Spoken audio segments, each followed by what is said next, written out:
منا کی وہ وادی آج بھی اس کہانی کو اور اس یاد کو تازہ کر رہی ہے۔ حضرت خلیل اللہ کے ہاں اولاد نہیں ہے۔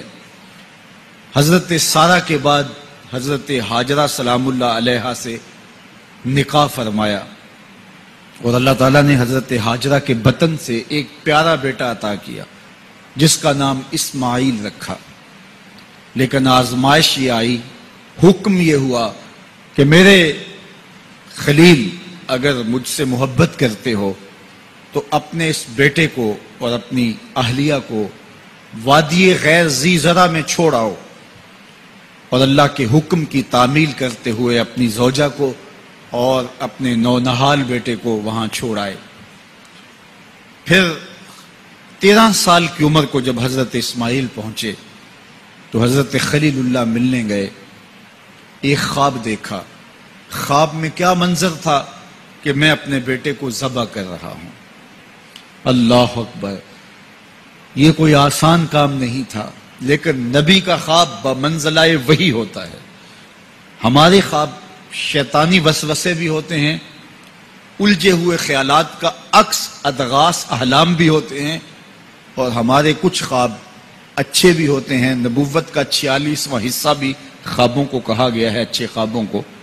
لیکن نبی کا خواب محض خیر پر مشتمل ہوتا ہے اور شیطان کے وسوسے کا نتیجہ نہیں ہوتا، یہ اللہ کی طرف سے نبی کو القاء کی گئی بات ہوتی ہے۔ اب حضرت ابراہیم علیہ السلام کو خواب یہ آتا ہے کہ میں اپنے بیٹے کو ذبح کر رہا ہوں، 13 سال کا نونہال بیٹا، اور بیٹا بھی وہ جو اللہ سے دعائیں مانگ مانگ کے لیا گیا۔ حکم ہے کہ اس بیٹے کو میری رضا کے لیے ذبح کر دو۔ اللہ اکبر! حضرت خلیل اللہ اٹھے، بیدار ہوئے اور اس خواب کی تکمیل کے لیے آمادہ ہو گئے۔ اپنی زوجہ سے کہا، زوجہ محترمہ حضرت ہاجرہ سلام اللہ علیہا سے کہا کہ بیٹے کو تیار کر دو، دوست کی دعوت پہ لے جانا ہے۔ خلیل عربی میں دوست کہتے ہیں، اور اللہ نے حضرت ابراہیم کو خلیل اللہ اپنا دوست قرار دیا تھا، تو کہا دوست کے بلاوے پہ جانا ہے، دوست کی دعوت پہ جانا ہے، تو بیٹے کو تیار کر دو۔ حضرت ہاجرہ شہزادے کو تیار کر دیتی ہیں، مانگ سجاتی ہیں، تیل لگاتی ہیں، خوبصورت کپڑے پہناتی ہیں۔ بیٹا تیار ہوتا ہے اور باپ اپنے بیٹے کو لے کر کے منا کی وادی کی جانب بڑھتا ہے۔ شیطان سمجھا کہ یہ موقع کتنا نازک ہے، اور اگر یہ قربانی ہو گئی تو قیامت تک آنے والے لوگوں کے لیے یہ نمونہ ہوگی، اتنا بڑا ایثار۔ تو حضرت ابراہیم کے پاس پہنچا اور کہا، اے خلیل، اے ابراہیم، اللہ کو راضی کرنے کے اور تھوڑے موقع ہیں اور تھوڑے ذریعے ہیں، ضرور بیٹے کو ہی ذبح کر کے اللہ راضی ہوتا ہے؟ تو حضرت خلیل اللہ نے کنکر اٹھا کے اس کو مارتے ہوئے کہا، بھاگ جائے یہاں سے، میری گود میں ایک اسماعیل ہے، اگر 1000 اسماعیل بھی ہوتے رب کے حکم پہ قربان کر دے۔ حضرت اسماعیل کے پاس آیا، تمہارا باپ تمہیں کہاں لے کے جا رہا ہے؟ کہا دوست کی دعوت پہ۔ ان کے دوست نے بلایا ہے، اس دعوت میں ہم جا رہے ہیں۔ کہا نہیں، تمہیں ذبح کرنا چاہ رہا ہے اور اس کو اللہ کا حکم سمجھ رہا ہے۔ تو آپ نے بھی پتھر اٹھا کے مارا، کہا ہٹ جا میرے راستے سے۔ اسماعیل کے بدن میں ایک جان ہے، لو میں بھی جان ہوتی، رب کے حکم پہ قربان کر دیتا۔ ماں کی ممتا بڑی کمزور ہوتی ہے، اولاد کے لیے اس کے جذبات بڑے حساس ہوتے ہیں۔ تو سیدہ ہاجرہ کے پاس آ پہنچا، کہا ہاجرہ، شہزادہ کدھر ہے؟ کہا کہ باپ بیٹے کو لے کر کے دوست کی دعوت پہ گیا ہے۔ کہا کہ وہ تو ذبح کرنے لے جا رہا ہے۔ کہا کوئی سوچ کے بات کر، وہ بیٹے کو ذبح کرے گا جس کو اللہ سے مانگ مانگ کے لیا، بڑھاپے کا سہارا، عصائے پیری، راتوں کے رت جگے، سسکیاں، آہیں اور دعائیں اور التجائیں اور تمنائیں اللہ کے حضور کر کر کے رب سے مانگ مانگ کے بیٹا لیا، اور اس کو اپنے ہاتھوں سے ذبح کر دے گا؟ بیٹا تو نالائق بھی ہو تو کوئی باپ اسے ذبح نہیں کرتا۔ یہ بیٹا، اس کی آنکھوں میں تو نور اور چمک اور روشنی نبوت کی نظر آ رہی ہے، بھلا باپ کیسے ذبح کرے گا؟ تو کہا وہ اسے اللہ کا حکم سمجھ رہا ہے. کہا اچھا؟ کہا ہاں. تو حضرت ہاجرہ نے کہا ظالم تو کہیں شیطان تو نہیں ہے؟ میری گود میں آج ایک اسماعیل ہے، اگر رب کا حکم ہے تو 1000 اسماعیل بھی ہوتا تو قربان کر دے. ماں کی ممتا پہ قربان جائیے، بیٹے کی وفاداری پہ قربان جائیے، اور باپ کی اللہ کے حکم کی تعمیل اور ایثار کے جذبوں پہ قربان جائیے. جب وادی منا میں پہنچے تو حضرت اسماعیل علیہ السلام کو حضرت خلیل اللہ نے کہا یا بنیا، اے میرے بیٹے. کتنا دل آویز لہجہ ہے، کتنا پیار ٹپک رہا ہے. اے میرے بیٹے، میں نے خواب دیکھا ہے. خواب کیا دیکھا ہے؟ کہ میں یہ خواب دیکھ رہا ہوں کہ میں تجھے ذبح کر رہا ہوں. فانظر ماذا ترا، اب تو بتا تیری رائے کیا ہے.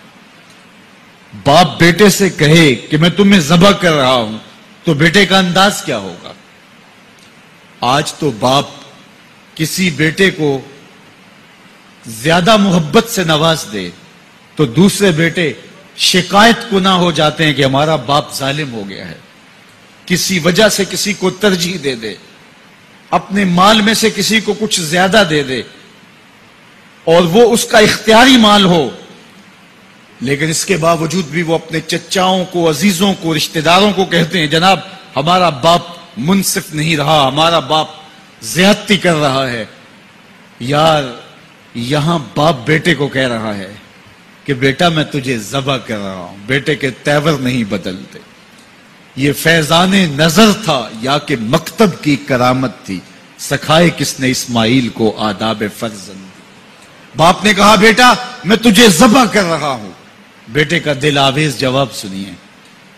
بیٹا سر جھکا دیتا، امتثال امر تھا، حکم کی تعمیل تھی. بیٹا کہتا جی جیسے آپ کی مرضی، یہ بھی امتثال امر تھا. بیٹا خاموشی سے جھک جاتا، یہ بھی امتثال امر تھا. گردن رکھ دیتا، یہ امتثال امر تھا. بیٹا کہتا جی جیسے آپ چاہیں، امتثال امر تھا. لیکن بیٹے نے جو جواب دیا قیامت تک اس کو بھی سنہری حروف سے لکھا جائے گا. باپ نے کہا بیٹا میں تجھ کو ذبح کرنا چاہ رہا ہوں. جواب کیا آیا؟ یا آباتے، اے میرے ابو. ذرا دیکھیے باپ کا یہ کہنا کہ میں تمہیں ذبح کر رہا ہوں، اس کے جواب میں تیور نہیں بدلتے، چہرے پر جلال اور غصہ اور عجیب سی کیفیت پیدا نہیں ہوتی کہ میرے باپ آپ کیا بول رہے ہیں. لیکن جب باپ بولا بیٹا میں تجھ کو ذبح کرنا چاہ رہا ہوں تو فرما بردار بیٹا کیا بولتا؟ یا آباتے، اے میرے باپ. اللہ اکبر. تم تو ذبح کرنا چاہتے ہو. یا آبا تفعل ما تؤمر، ابو ذبح کیا ہے، جو کرنا ہے کیجئے. یہ نہیں کہا کہ ذبح کرنا چاہتے ہیں، ہاں ذبح کر لیجئے.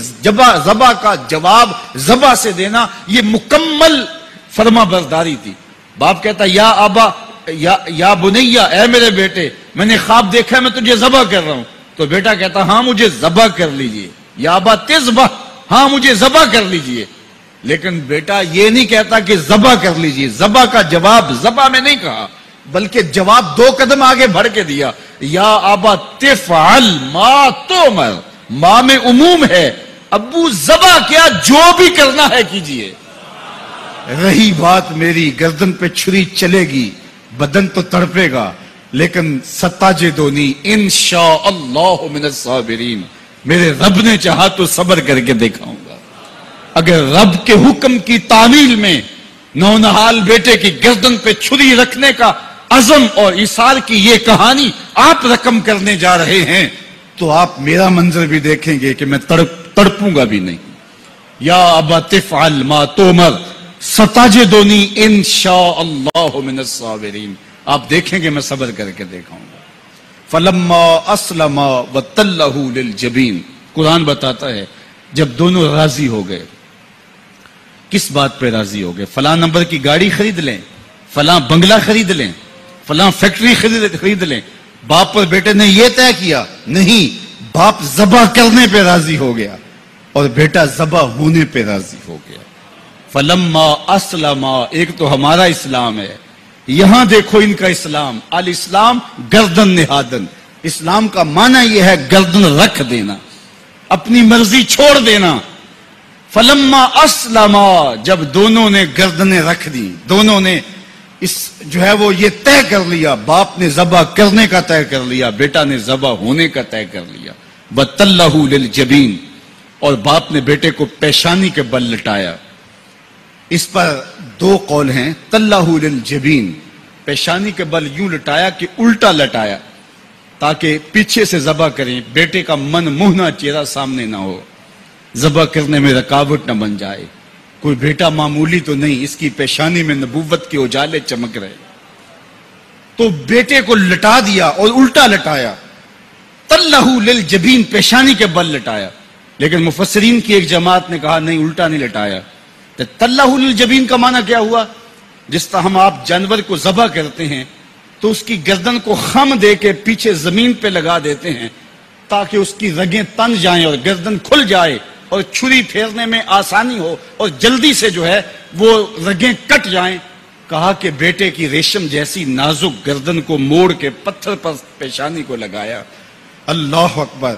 بیٹے کو رسیوں سے باندھا ہوا تھا اور اپنی آنکھوں پہ پٹی باندھی ہوئی تھی، اور یہ بیٹے نے کہا تھا ابو مجھے رسیوں میں جکڑ لے، شدت کی درد ہوگی، کہیں تڑپ نہ جاؤں، اور ایسا نہ ہو کہ رب کے حکم کی تعمیل میں آپ کو تاخیر نہ ہو. تو باپ نے اپنے ہاتھوں سے اپنے بیٹے کو جکڑا تھا.